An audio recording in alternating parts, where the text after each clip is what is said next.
This is number 357 stone, and this is going to be the base for that gravel pad.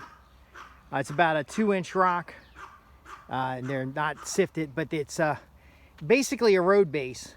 And what we're going to end up doing is putting that on the underlayment of the terraced area. So we'll get out a clay terrace, then we'll trench a border around the 40 by 48 foot area where we're going to have the gravel pad. Then this material will get tracked in to build a stable foundation. I may need a third load. This is 2 tandem dump loads of material, and then that material will go into the bottom and be covered with number 57. By the way, I'm Justin Hitt from Prosperity Homestead. Don't mind the yappy little dog in the background. It doesn't know any better. I think it's brain dead, but ultimately I wanted to show you what goes into a project like this, because if you're going to take our land management program and you're going to be doing land projects, then you need to know how all these pieces work together, not necessarily so that you do the work, but so that you can manage a team doing the work and you can get the right people doing the right thing. See, that pile right there is going to come down here. Now, we managed to get our rock early, which is good because sometimes you can't get it. But while the driver was out here, I had him take a look at this road, and he is more than comfortable about taking a load back down this road. So what we're going to do is get the pad ready. We'll get that material worked in. Now, when you're doing a project like this, you want to be looking for additional fill, and it just turns out there happens to be a lot of clay in the woods here. But the way this particular job is designed, we should have enough fill right in the area where we're working. Now, I'm not going to walk all the way back there. I just drove from back there. But knowing where you have additional fill prevented us, or you can excavate it on site, prevented us from having to haul in clay material. The clay material is going to be the first base compacted in place on a level terrace. So the machining that happens with an earthworks terrace for your garden area is very similar to what we're doing here, except we have to track in the entire terrace, not just the bund on the end, to make sure the entire terrace is level and that it is stable. And then, of course, we put this rock in, and I kind of hid around the corner so the little doggy doesn't bark at me. But then you put this rock in that's right behind there, track it in, get it nice and tight, nice and level. We'll have a laser level out here to make sure we're doing this well. And then the smaller rock on top of it. We only need to track in the rock for the pad. So the pad is going to have 4 corners. It is a 40 foot by 48 foot pad, north-south orienting pad. That's the only area where we have to actually track in the rock itself. And then the rest of the area we build up with clay as we're building up the rock layer itself. The rock pad may sit a few inches above the soil itself, but the rock pad will be tracked in to be 6 to 8 inches thick, tracked in so it's solid. Now, this foundation is for 2 containers that could potentially become a container barn. It is not suitable for a permanent house. It is not suitable for, well, you could probably park an RV on top of it. You could probably park vehicles on top of it if you were doing a drive. But it does not have geotextile under it. It does not have any kind of support to keep it from spreading out. So it may settle over time, depending on how compact we can get that bottom layer. But it is suitable for agricultural purposes.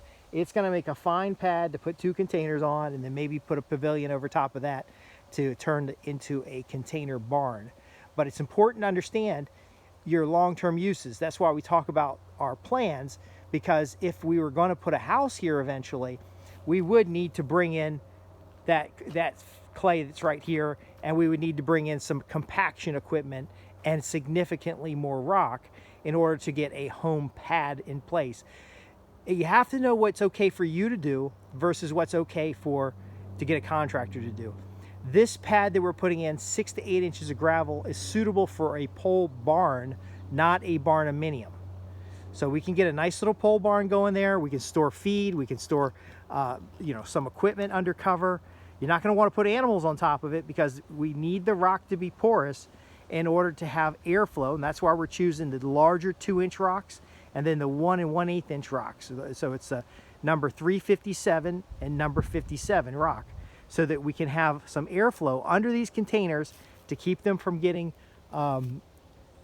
keep them from getting moisture up underneath them. But also the pad is not so thick that we couldn't put sonotubes in for the pillars under the pole barn, or the pole barn could sit on top of the rock. It just depends on what is suitable for a contractor doing that.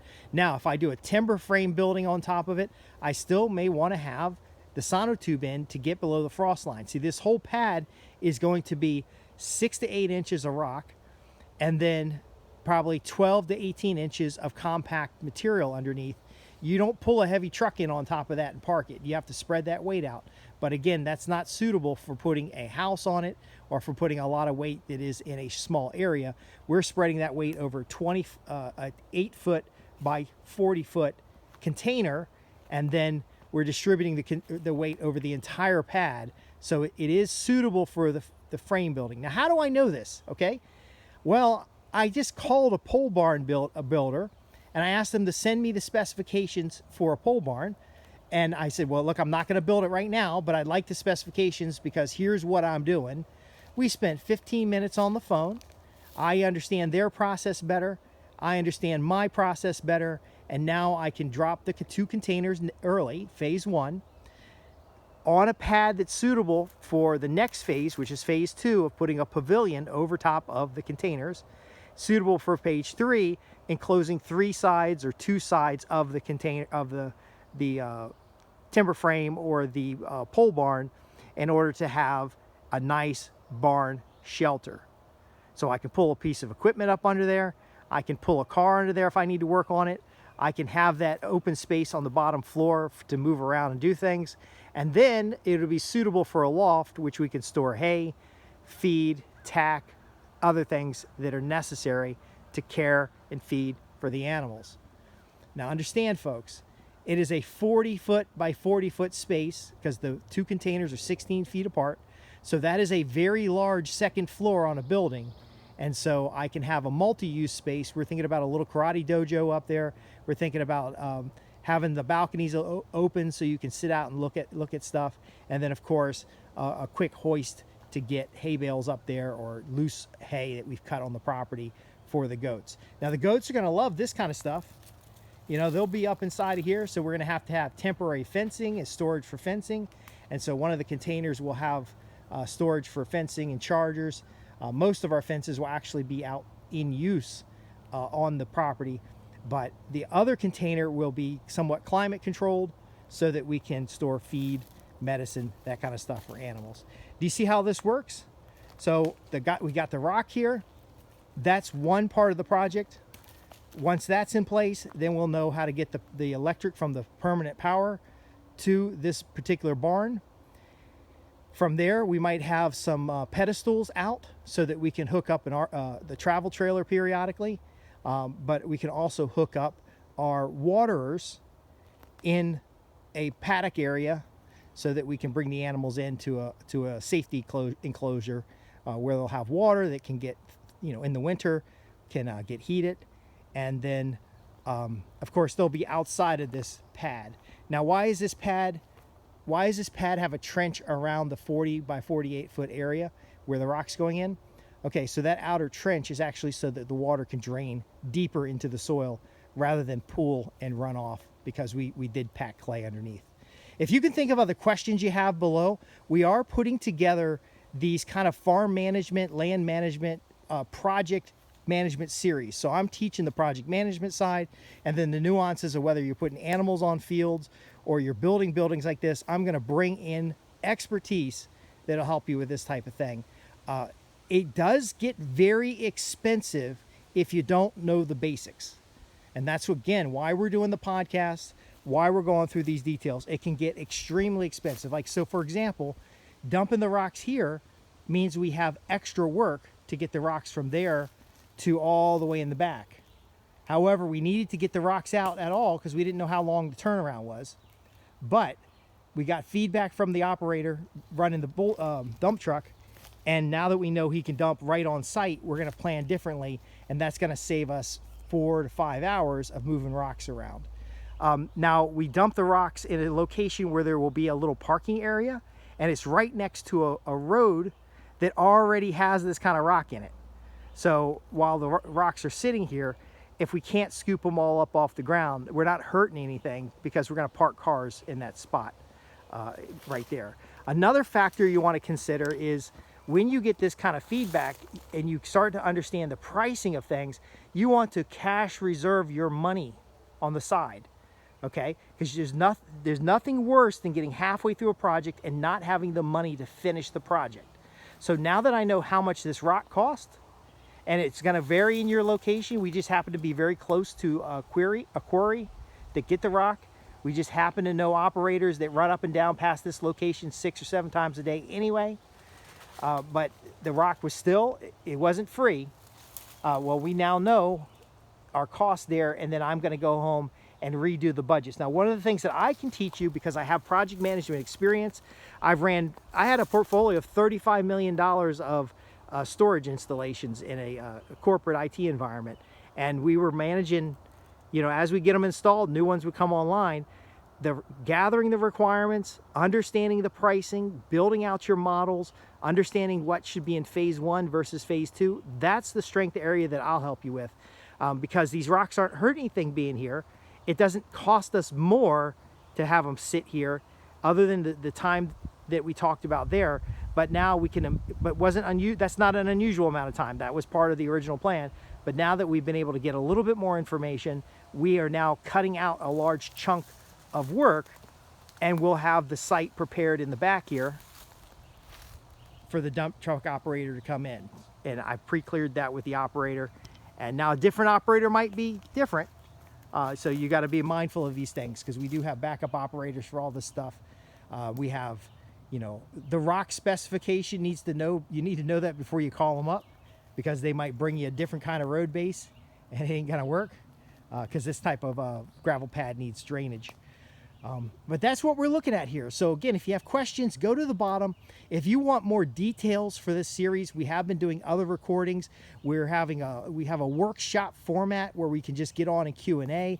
I could actually help you with the design of your project, and then as far as the logistics of fencing and animals and size of the barn and all that other stuff, we have other people that can help you with that.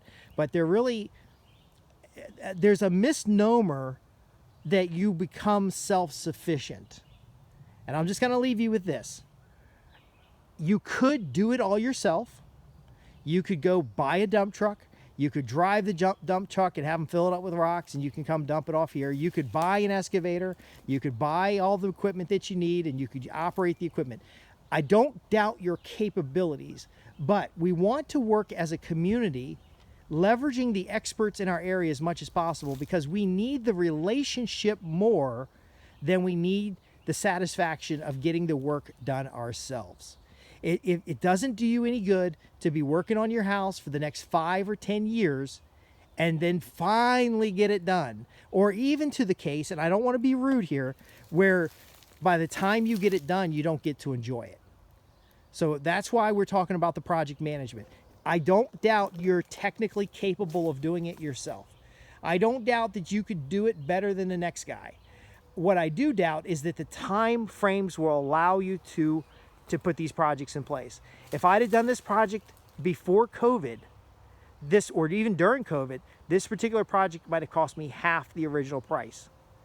If I'd have done this project with a building contractor, and they prepped the site or anything like that, I could have spent the hours that were over here working, doing something else. I may have paid a little bit more, but they may have brought in larger equipment. They might have brought in a larger team. They may have come in with a better plan for doing it differently.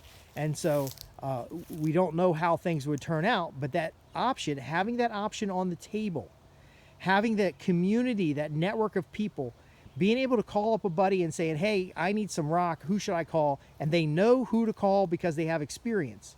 That is more important for you to build for your prosperous homestead, for your small farm, than to try to be completely sustainable. The idea of sustainability is important, but it's so much more fulfilling It's so much more achievable to have the right people in place. And for this project, under these circumstances, I have the right people in place. I can introduce you to these people. I can help you on your project when you understand what these people, how these people make such a huge difference. And then ultimately, you can achieve your dream of a small farm, homestead, or estate. You can start having food security, financial security, even physical security with your small farm or homestead in this lifetime. Not a dream that you didn't fulfill and your kids will never experience because you tried to do it all yourself. There's a place for doing it yourself. I'm putting you in a position of being a leader, of being somebody who's a project manager, somebody who might be doing some nuances of the job, but you're delegating the activity in order to leverage, to build, and to form a community. And I just want to leave you with one last thing while it was on the top of my mind. This is also a great place to get your kids involved, to get local and regional kids involved. There's a kid, not on this particular project, but he's about 18 years old, not sure what he wants to do with his career. And by working on a project like this, he's getting experience with different kinds of work. He's getting experience with different kinds of activities. And so we're not just building a homestead, we're building a community. Not only are we building a community, but we're building individual leaders in that community, skilled tradesmen in the community, families, and overall connections, fellowship, shared experience, shared successes, improving the natural environment, celebrating the success and achievement now rather than struggling year after year and really never achieving the dream that you're looking for. That's not your destiny. Your destiny is to implement the projects in phases, to ratchet up your success so that you don't get setbacks. And if you did get a setback, it ain't going to take you back too far. And then ultimately have a design plan in place that provides for you a holistic living environment, food, medicine, shelter, calories, protection, cash flow, security. If that's something you're interested in, we have coaching programs available. We can answer your questions. Find the link below. Contact us at www.prosperityhomestead.org. At least ask your questions. Don't go off to another video. Don't go get sit in front of the TV and put a beer in your hand and talk with your wife or your partner and you're just like, I'm going to live this dream one day. I'm going to get out in the woods and no, do it. Get your notepad out. Get your plan. We've talked about planning in the past in other videos, but start diagramming, drawing, thinking about the order of operations. Think about what experts do you need to be working with? What kind of design do you want? What's the outcome you want? Make that your entertainment. Make that your dream. Make that the opportunity that you achieve now, before inflation is too bad, before the economy fails, before the next political change. You want to be in a position where none of that stuff matters. None of that matters. You can see my face. I got my serious face on because I want for you the success that you deserve, and I'm going to leave you with a bunch of rocks. That's what I'm going to do. The dog's going to start barking. This is the way life works. I'm going to leave you with a bunch of rocks. You decide what you're going to do with them. Are you going to build the foundation for your future? Are you going to establish that homestead? Are you going to create that small farm and be financially secure, physically secure, food security? You hear that dog barking? That's inflation. That's stupid political decisions all nipping at your feet. So what are you going to do with this stack of rocks? Are you going to stack them up, put them to action, apply them to your plan? Or are you just simply going to look at them? Wait till the next video comes up. Instead of your own destiny, you'll take what YouTube suggests. I want to hear action. If you're committed, go to the comments below and say yes. Now you can tell me more about what you want. I'm happy here. I got a newsletter. I got materials. I'm more than happy to help you get started. But what are you going to do when life gives you rocks? We make a stone foundation for a barn. If the rocks were bigger, we'd be making some natural homes. But anyway, click the link below, join our newsletter, ask your questions. I'm Justin Hitt with Prosperity Homestead.